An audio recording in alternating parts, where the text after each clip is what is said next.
Setelah wafatnya Nabi Muhammad SAW, umat Islam tidak dibiarkan tanpa pemimpin. Lahir dari para sahabat terdekat beliau, muncul 4 tokoh besar yang dikenal sebagai Khulafaur Rasyidin, para khalifah yang mendapat petunjuk lurus dalam memimpin. Mereka adalah Abu Bakar As-Siddiq, Umar bin Khattab, Utsman bin Affan, dan Ali bin Abi Thalib. Keempatnya bukan hanya penerus kepemimpinan, tapi juga penjaga warisan kenabian. Mereka menyebarkan, menguatkan, dan mempertahankan ajaran Islam dengan kebijaksanaan, keberanian, serta keteguhan hati. Abu Bakar dikenal sebagai pemimpin pertama yang menyatukan umat dalam masa penuh gejolak dan memulai kodifikasi Al-Quran. Umar, sang penakluk agung, memperluas wilayah Islam hingga ke Persia dan Romawi, serta membangun sistem administrasi pemerintahan. Utsman dengan ketenangan dan kedermawanannya menyempurnakan pembukuan mushaf Al-Quran agar satu bacaan tetap terjaga. Sedangkan Ali, simbol kecerdasan dan keberanian, menjadi pemimpin di tengah masa penuh fitnah, tetap menjunjung tinggi keadilan dan kebenaran. Merekalah pondasi kokoh yang menjaga nyala Islam tetap menyala. Hingga hari ini, kita masih merasakan pengaruh kepemimpinan mereka. Khulafaur Rasyidin adalah 4 khalifah pertama dalam sejarah Islam yang memimpin umat Islam setelah wafatnya Nabi Muhammad SAW. Mereka dikenal karena kepemimpinan yang adil dan berdasarkan prinsip-prinsip Islam.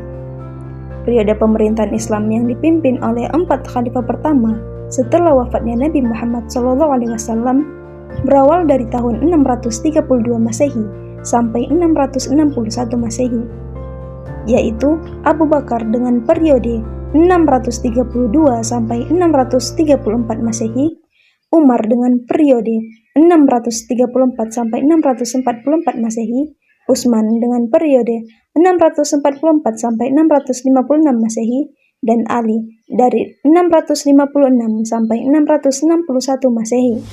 Tujuannya untuk menjaga dan mengembangkan ajaran Islam serta memperluas wilayah Islam dengan adil dan bijaksana. Peradaban Islam pada masa Khulafaur Rasyidin mencapai kemajuan besar dalam bidang politik, ekonomi, sosial, dan budaya, serta menjadi contoh bagi pemerintahan Islam selanjutnya.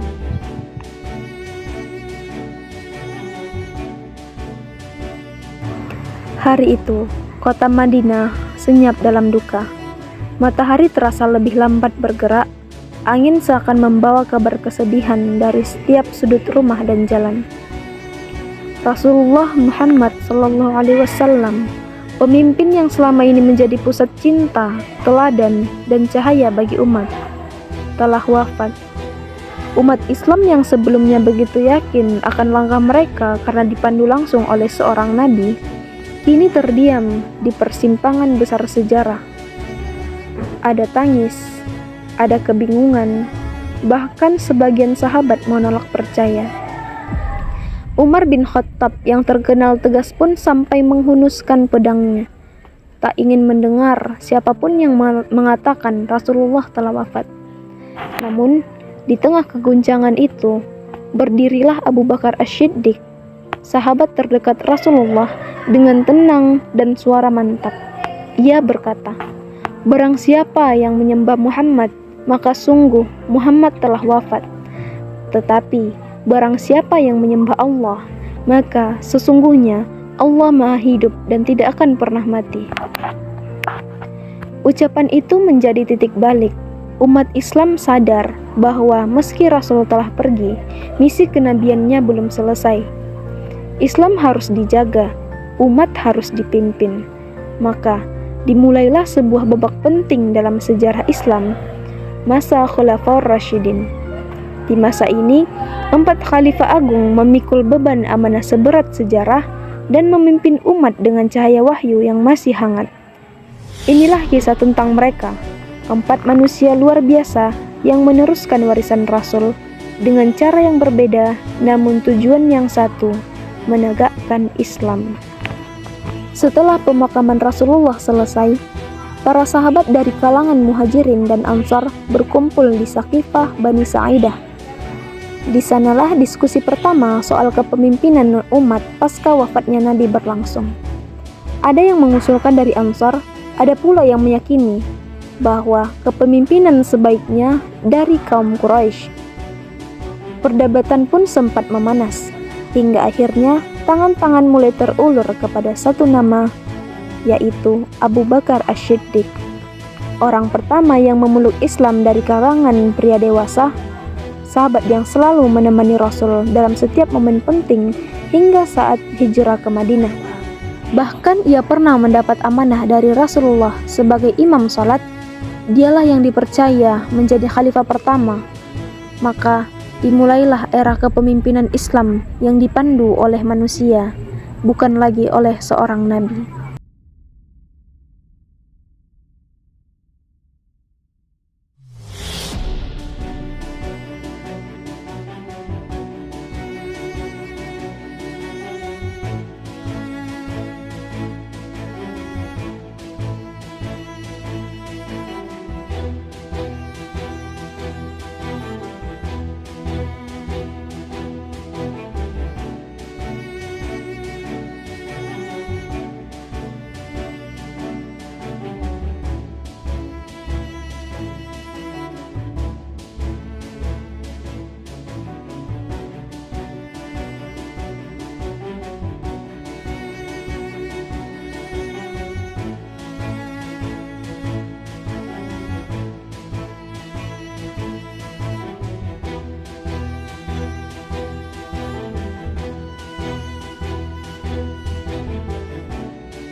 Ketika Abu Bakar diangkat sebagai khalifah, Jazirah Arab dilanda gelombang krisis yang mengancam keutuhan umat Islam. Beberapa wilayah mulai memberontak, menolak membayar zakat, bahkan ada yang mengaku sebagai nabi baru. Suku-suku yang baru saja memeluk Islam pun menunjukkan kecenderungan untuk memisahkan diri dari Madinah. Situasi ini ibarat badai yang mengancam meluluh lantakkan bangunan peradaban Islam yang baru saja berdiri. Namun, di tengah kegentingan ini, Abu Bakar menunjukkan keteguhan dan keberanian yang luar biasa. Ia adalah sosok yang dikenal lembut dan penyayang, namun ketegasannya dalam mempertahankan kebenaran dan prinsip-prinsip Islam tidak dapat ditawar. Salah satu keputusan yang paling monumental yang ia ambil adalah memerangi kaum pembangkang zakat, sebuah tindakan yang pada awalnya menuai keraguan dari sebagian sahabat. Mengingat zakat adalah kewajiban yang bersifat keimanan, banyak yang merasa memerangi mereka terlalu keras. Namun, Abu Bakar dengan tegas menyatakan, "Demi Allah, aku akan memerangi siapapun yang membedakan antara zakat dan sholat."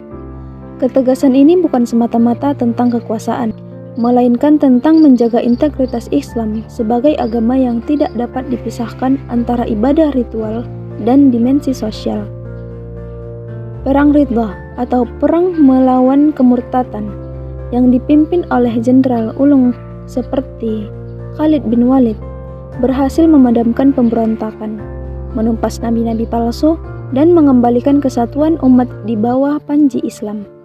Kemenangan ini memastikan bahwa ajaran Islam, baik yang berkaitan dengan hubungan manusia dengan Tuhan maupun hubungan manusia dengan manusia, tetap ditegakkan secara utuh. Ini adalah pilar utama peradaban Islam, yaitu ketaatan pada syariat sebagai landasan kehidupan. Perubahan peradaban Islam lainnya yang tak kalah penting pada masa Abu Bakar adalah pengumpulan Al-Quran dalam satu mushaf. Ide ini muncul setelah banyaknya para penghafal Al-Quran yang gugur dalam berbagai pertempuran, terutama dalam Perang Yamamah melawan Musailamah Al-Khaddab. Umar bin Khattab melihat potensi hilangnya sebagian hafalan Al-Quran, mengusulkan kepada Abu Bakar untuk mengumpulkan seluruh ayat Al-Quran dalam satu bentuk tertulis. Meskipun awalnya Abu Bakar ragu karena ini adalah sesuatu yang tidak dilakukan oleh Nabi, ia akhirnya menyetujui usulan tersebut setelah Umar meyakinkan tentang urgensi hal lain di masa depan Islam. Zaid bin Thabit, seorang sahabat yang dikenal sebagai juru tulis wahyu Nabi, ditunjuk sebagai ketua tim pengumpul mushaf.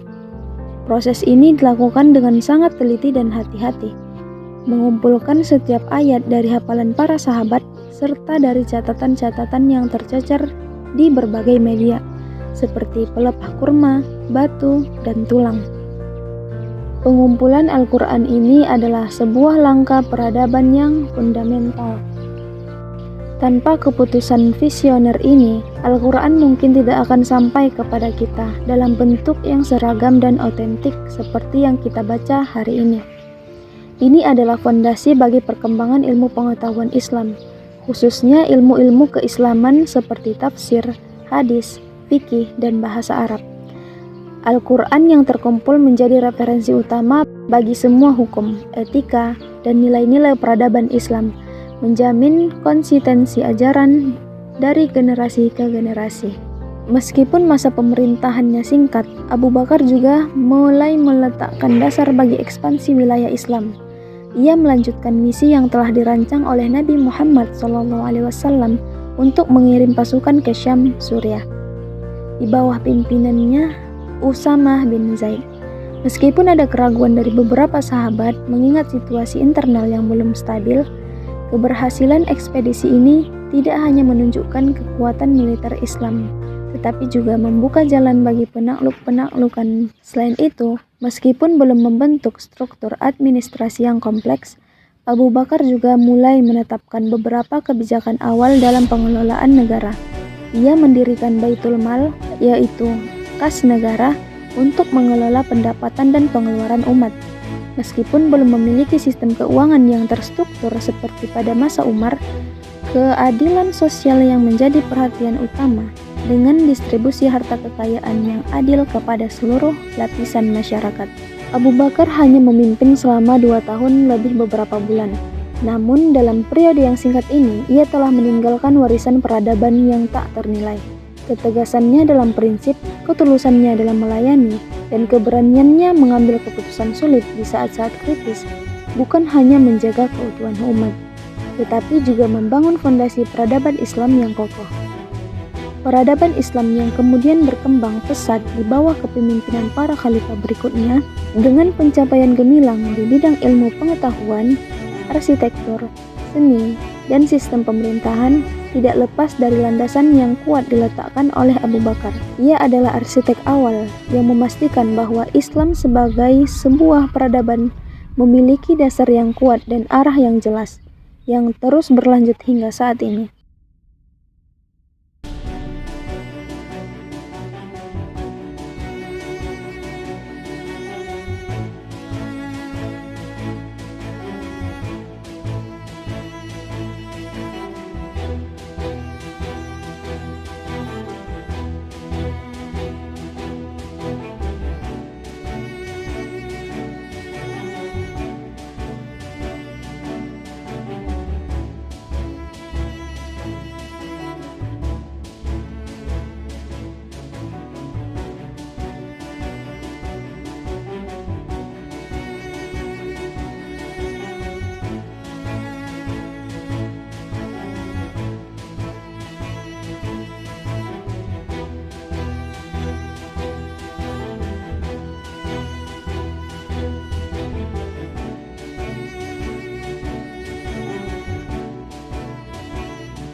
Ketika Abu Bakar menunjuk Umar bin Khattab sebagai penerusnya, ada keraguan di kalangan beberapa sahabat. Mereka melihat Umar sebagai sosok yang keras dan tegas, khawatir kepemimpinannya akan terlalu berat bagi umat yang baru pulih dari krisis pasca Nabi. Namun, Abu Bakar dengan kebijaksanaannya melihat jauh ke depan. Ia tahu bahwa masa depan kekhalifahan memerlukan pemimpin dengan ketegasan yang sama besarnya dengan kelembutannya. Seseorang yang mampu menakodai badra umat di tengah badai ekspansi dan penataan. Dan benar saja, di tangan Umar, kekhalifahan Islam tidak hanya bertahan, tetapi juga melonjak menjadi kekuatan global dan peradaban yang terstruktur. Dalam rentang waktu yang relatif singkat, kekuasaan Islam membentang dari Persia di timur hingga Mesir di barat, menelan dua imperium besar yang selama berabad-abad menjadi adikuasi. Dalam rentang waktu yang relatif singkat, kekuasaan Islam membentang dari Persia di timur hingga Mesir di barat, menelan dua imperium besar yang selama berabad-abad menjadi adik kuasa dunia, yaitu Romawi Timur dan Sassaniyah Persia. Penaklukan militer yang gemilang ini, seperti Perang Qadisiyah di bawah pimpinan Sa'ad bin Abu Waqqas yang berhasil menaklukkan Persia, atau ekspedisi Amir bin As yang membuka Mesir, bukanlah sekedar perebutan wilayah. Ini adalah gerbang bagi penyebaran nilai-nilai Islam dan fondasi sebuah peradaban baru. Di Yerusalem, kota suci bagi tiga agama, Umar menerima kunci penyerahan secara damai, menunjukkan sisi kemanusiaan dan kebijaksanaannya dalam penaklukan. Peristiwa ini meletakkan dasar bagi toleransi beragama di bawah kekuasaan Islam, di mana hak-hak kaum minoritas atau ahlul dhimmah dijamin. Namun, kejeniusan Umar tidak hanya terletak pada kemampuannya sebagai panglima perang atau ahli strategi militer. Lebih dari itu, ia adalah seorang arsitek peradaban yang visioner. Ia membentuk dan menata sistem administrasi pemerintahan yang belum pernah ada sebelumnya dalam sejarah Islam. Dia yang pertama kali membentuk Diwan atau Departemen dan Badan Administrasi seperti Diwan Al-Kharaj untuk mengelola pajak tanah, Diwan Al-Jun untuk mencatat daftar tentara dan gaji mereka, serta Diwan Al-Ata untuk alokasi tunjangan bagi kaum muslimin. Ini adalah langkah revolusioner yang mentransformasi kekhalifahan dari entitas kesukuan menjadi sebuah negara modern dengan struktur birokrasi yang jelas dan terpusat. Ia juga membagi wilayah kekuasaan yang luas menjadi provinsi-provinsi, menunjuk gubernur dan pejabat lainnya, serta menerapkan sistem pengawasan ketat untuk mencegah korupsi dan penyalahgunaan kekuasaan, sebuah langkah progresif untuk masanya. Di luar aspek militer dan administrasi, Umar juga meninggalkan jejak peradaban yang mendalam dalam kehidupan sosial dan budaya. Dialah yang secara resmi menetapkan penguasaan kalender Hijriah sebagai penanda waktu bagi umat Islam, sebuah inovasi yang memberikan identitas kronologis yang khas bagi peradaban baru ini. Berbagai infrastruktur juga dibangun di bawah pemerintahannya. Masjid-masjid megah yang tidak hanya berfungsi sebagai tempat ibadah, tetapi juga pusat pendidikan dan kegiatan sosial. Jalan-jalan yang menghubungkan wilayah kekhalifahan yang luas, memfasilitasi perdagangan dan komunikasi, kanal-kanal air untuk irigasi pertanian dan kebutuhan hidup sehari-hari, hingga sistem distribusi makanan yang terorganisir untuk kaum miskin dan orang-orang yang membutuhkan. Semua pembangunan ini dilandasi semangat keadilan dan kesejahteraan rakyat, bukan semata-mata kemegahan. Yang seringkali tersembunyi namun paling terkesan dari kepemimpinan Umar adalah etos keadilannya yang legendaris dan kedekatannya dengan rakyat. Julukan Amirul Mukminin atau pemimpin orang-orang beriman pertama kali diberikan kepadanya, bukan karena kekuasaannya, melainkan karena ia adalah representasi sejati dari seorang pemimpin yang adil dan bertanggung jawab di mata untuk umat. melihat langsung kondisi rakyatnya, mendengar keluhan mereka, dan bahkan membantu secara diam-diam, seperti saat ia memangkul sendiri karung gandum untuk seorang ibu miskin yang anak-anaknya kelaparan, adalah bukti nyata dari komitmennya terhadap keadilan sosial dan integritas pribadinya. Ini menunjukkan bahwa fondasi peradaban Islam bukan hanya pada hukum dan struktur, tetapi juga pada moralitas dan empati kepemimpinan. Namun, sejarah mencatat akhir hayat Umar juga sangat menyedihkan. Setelah memimpin selama kurang lebih 10 tahun, ia meninggal dunia setelah ditikam oleh seorang budak Persia bernama Abu Lu'lu'ah saat sedang memimpin sholat subuh. Dalam keadaan sekarat, ia tetap menunjukkan kebijaksanaannya dengan menolak menunjuk penerusnya secara langsung. Ia menyerahkan keputusan penting ini kepada Dewan Syuro yang beranggotakan 6 sahabat senior. Ini adalah langkah demokratis yang menunjukkan prinsip musyawarah dalam Islam dan mencegah terjadinya absolutisme kekuasaan. Umar meninggalkan warisan yang monumental, seperti sebuah sistem kekhalifahan yang tertib, sebuah peradaban yang mulai menjulang tinggi di panggung dunia, dan teladan kepemimpinan yang kokoh dalam prinsip, adil dalam tindakan, serta tulus dalam pengabdian. Warisan ini menjadi pilar utama bagi masa kejayaan Islam di bawah kekhalifahan ketiga, yaitu Utsman bin Affan.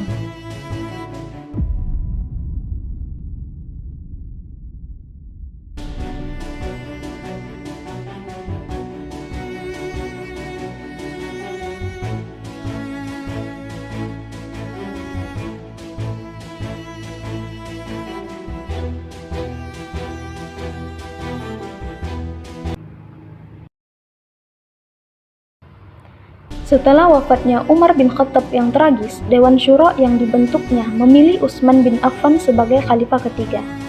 Pemilihan ini menandai transisi penting dari kepemimpinan yang dikenal sangat tegas seperti Umar ke era kepemimpinan yang lebih lembut, toleran, dan cenderung konsiliatif di bawah Utsman. Beberapa sahabat mungkin bertanya-tanya apakah pendekatan ini cocok untuk sebuah kekhalifahan yang terus berkembang. Namun, Utsman membuktikan bahwa ada kekuasaan dalam kelemah lembutan dan stabilitas yang ia tawarkan. Namun, dengan fokus yang sedikit berbeda. Jika Umar adalah arsitek daratan, Utsman adalah pionir maritim. Penaklukan baru berhasil dicapai, meliputi wilayah seperti Tripoli, sebagian besar Afrika Utara, Siprus, dan bahkan beberapa wilayah di Asia Kecil. Yang paling monumental adalah pembentukan Angkatan Laut Islam pertama. Sebelum Utsman, kekuatan Islam identik dengan pasukan darat. Namun, untuk menaklukkan wilayah-wilayah pesisir dan pulau-pulau, serta melindungi jalur perdagangan laut, Utsman menyadari pentingnya armada laut. Muawiyah bin Abi Sufyan, yang saat itu menjabat sebagai gubernur Syam, diizinkan untuk membangun kekuatan maritim yang kemudian menjadi tulang punggung ekspansi dan donasi Islam di Mediterania. Ini membuka dimensi baru dalam peradaban Islam, mengubahnya dari kekuatan berbasis daratan menjadi kekuatan maritim global. Salah satu kontribusi peradaban Utsman yang paling monumental dan dampaknya terasa hingga hari ini adalah kodifikasi Mushaf Al-Quran. Meskipun Al-Quran telah dikumpulkan pada masa Abu Bakar, pada masa Utsman muncul permasalahan serius. Penyebaran Islam yang meluas ke berbagai wilayah dengan dialek dan tradisi bacaan yang berbeda-beda mulai menyebabkan perselisihan. Para sahabat khawatir perselisihan ini akan merusak kesatuan umat. Menanggapi kekhawatiran ini, khususnya yang disuarakan oleh Hudzaifah bin Yaman, Utsman membentuk sebuah komite yang dipimpin oleh Zaid bin Tsabit, yang juga mengetahui pengumpulan Al-Quran di masa Abu Bakar, untuk membukukan Al-Quran dalam satu dialek utama, yaitu dialek Quraisy, dan menyalinnya menjadi beberapa mushaf standar. Mushaf-mushaf standar ini, yang kemudian dikenal sebagai Mushaf Utsmani, dikirimkan ke berbagai pusat peradaban Islam yang baru seperti Mekah, Madinah, Kufah, Basrah, dan Damaskus. Semua mushaf lain yang berbeda atau tidak sesuai dengan standar ini diperintahkan untuk dimusnahkan. Keputusan ini, meskipun sangat berani dan pada awalnya juga menimbulkan beberapa keraguan, adalah langkah peradaban yang jenius. Ini menjamin kemurnian dan kesatuan teks Al-Quran di seluruh dunia muslim untuk selamanya. Menjadi pondasi kokoh bagi ilmu-ilmu Islam dan hukum syariah. Tanpa Mushaf Utsmani, peradaban Islam mungkin akan terpecah belah karena perbedaan interpretasi teks suci, menghambat perkembangan ilmu pengetahuan dan kesatuan umat. Dalam hal administrasi, Utsman meneruskan dan mengembangkan sistem yang dibangun oleh Umar. Ia melakukan reformasi dalam pengelolaan Baitul Mal dan distribusi harta. Meskipun kebijakannya dalam memberikan kelonggaran kepada kerabatnya dalam beberapa jabatan sempat menimbulkan kritik. Namun, penting untuk diingat bahwa di masa Utsman, kekhalifahan mengalami kemakmuran ekonomi yang signifikan berkat penaklukan dan pengelolaan sumber daya yang lebih baik. Utsman sendiri dikenal sebagai seorang yang sangat dermawan, sering menginfakkan hartanya untuk kepentingan umat dan pembangunan. Ia juga terus membangun infrastruktur, termasuk perluasan Masjid Nabawi di Madinah dan Masjidil Haram di Makkah, serta pembangunan jalan dan sumur-sumur. Utsman diwarnai dengan stabilitas awal dan pencapaian besar seperti kodifikasi Al-Quran dan pembentukan Angkatan Laut. Masa pemerintahannya yang panjang sekitar 12 tahun berakhir tragis.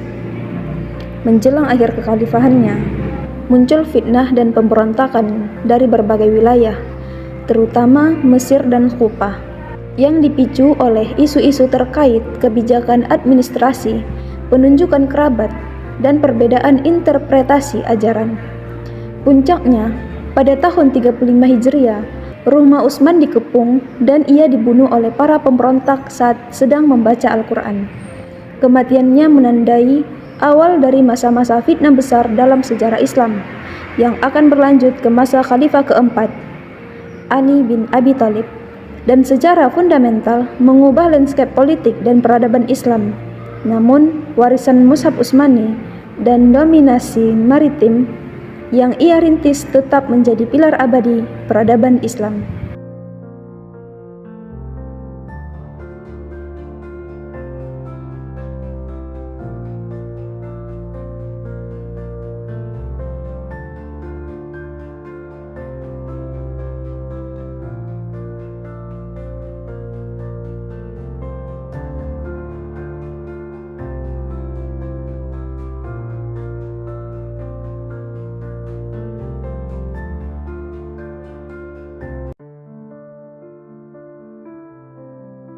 Setelah wafatnya Utsman bin Affan yang tragis, umat Islam kembali dihadapkan pada masa-masa genting.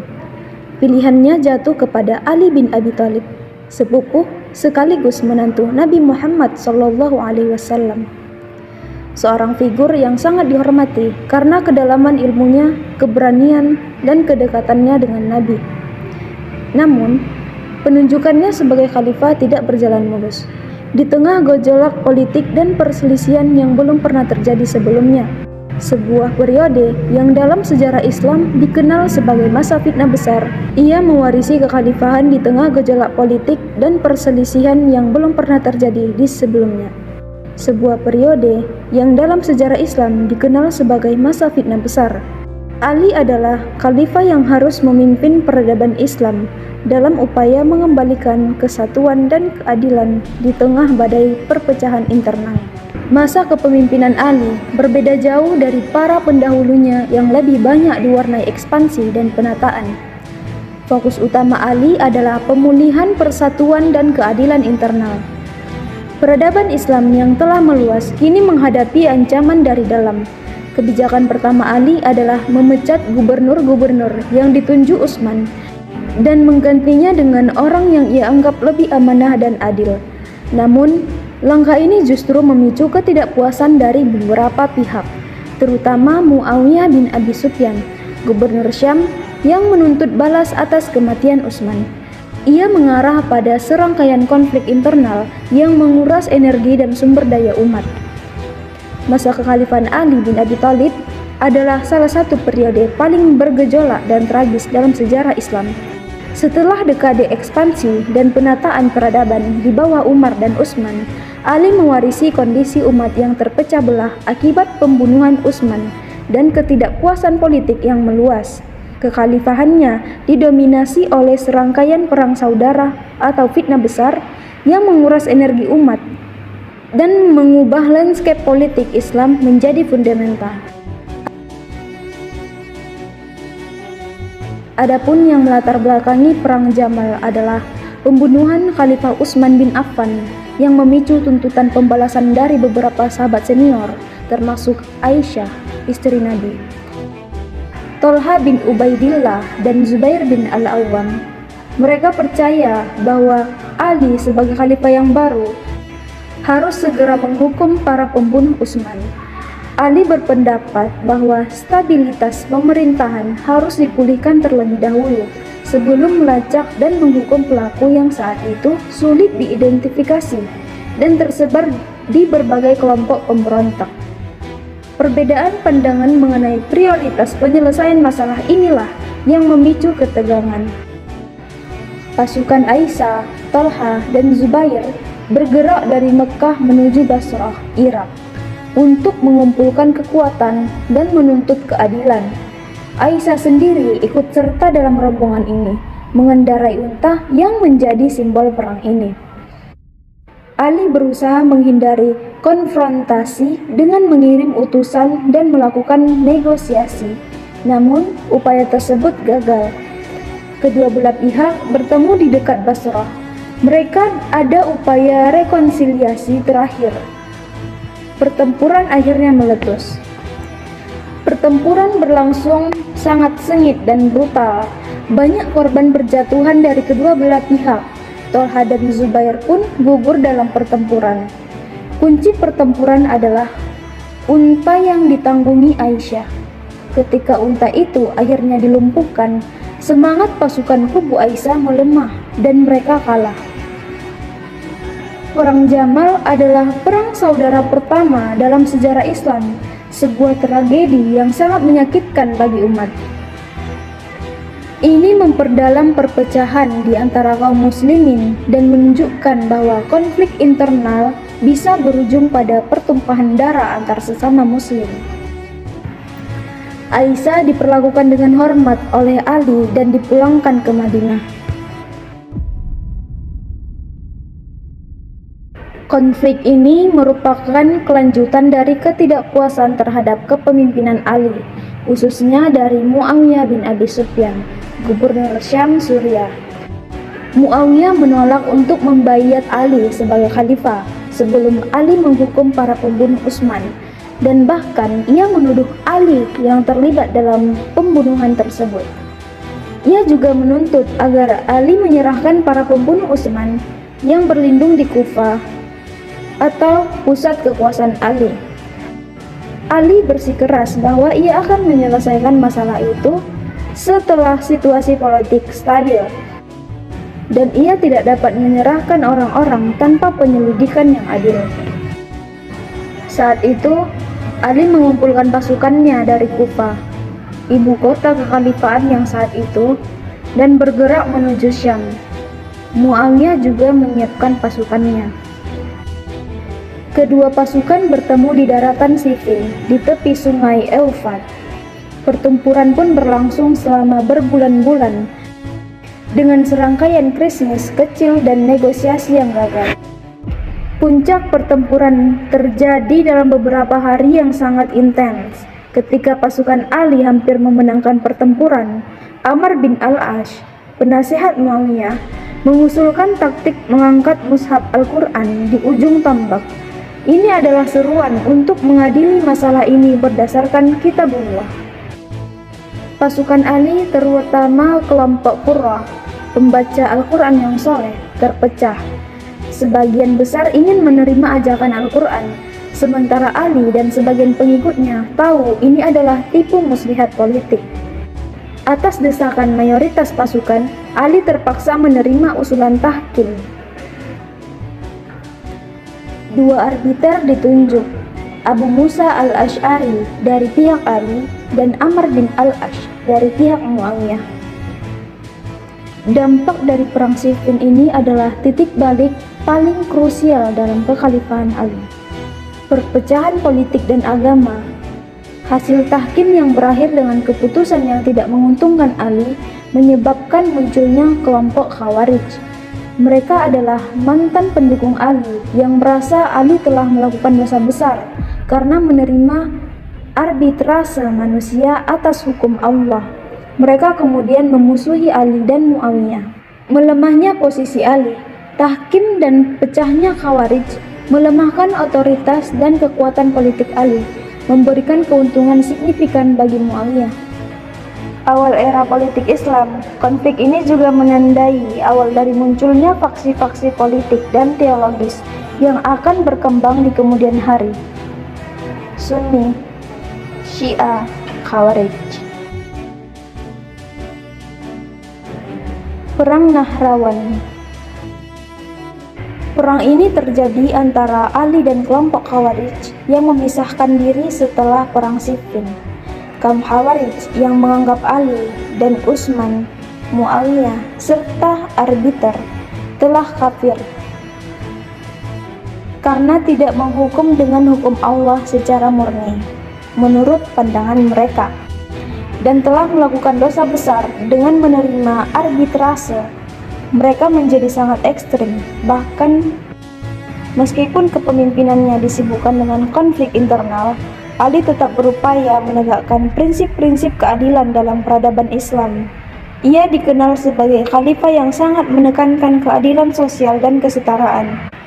Ia menolak mengistimewakan siapapun, termasuk para sahabat senior atau kerabat Nabi, dalam pembagian harta Baitul Mal. Baginya, semua muslim memiliki hak yang sama.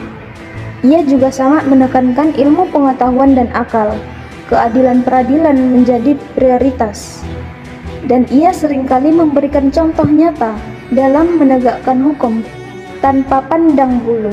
Sumbangsih Ali dalam bidang ilmu pengetahuan, khususnya dalam gramatika bahasa Arab dan ilmu tafsir, juga meletakkan dasar penting bagi perkembangan intelektual peradaban Islam. Di luar hiruk-pikuk politik, Ali juga dikenal sebagai ilmuwan dan pemikir ulung.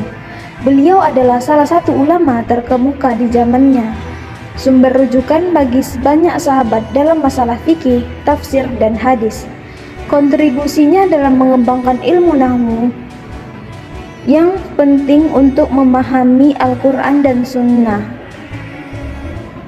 juga sangat signifikan. Peradaban Islam yang menjunjung tinggi ilmu pengetahuan dan akal memiliki Ali sebagai salah satu pilar utamanya. Kumpulan khotbah, surat, dan perkataannya yang dikenal sebagai Nahjul Balaghah hingga kini menjadi salah satu karya sastra dan pemikiran Islam klasik yang paling berpengaruh. Masa kekhalifahan Ali berakhir setelah sekitar 4 tahun dan 9 bulan. Ia meninggal dunia pada tahun 40 Hijriah setelah ditikam oleh seorang Khawarij bernama Abdurrahman bin Muljam saat sedang menuju masjid untuk memimpin sholat subuh di Kufah. Wafatnya Ali menandai berakhirnya era Khulafaur Rasyidin, khalifah yang dibimbing dengan benar, dan dimulailah era dinasti Umayyah di bawah kepemimpinan Muawiyah bin Abi Sufyan yang memindahkan pusat kekhalifahan ke Damaskus. Meskipun masa pemerintahannya penuh gejolak, Ali meninggalkan warisan keadilan, ilmu pengetahuan, dan keteladanan yang tetap dihormati dan menjadi inspirasi dalam sejarah peradaban Islam, terutama bagi mereka yang menekankan pentingnya moralitas dan spiritualitas dalam kepemimpinan.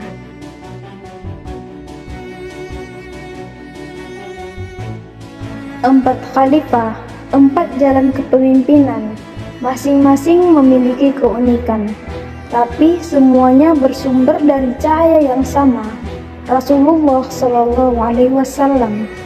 Di tangan mereka, Islam bukan hanya bertahan, tetapi tumbuh menjadi peradaban besar yang mengubah wajah dunia.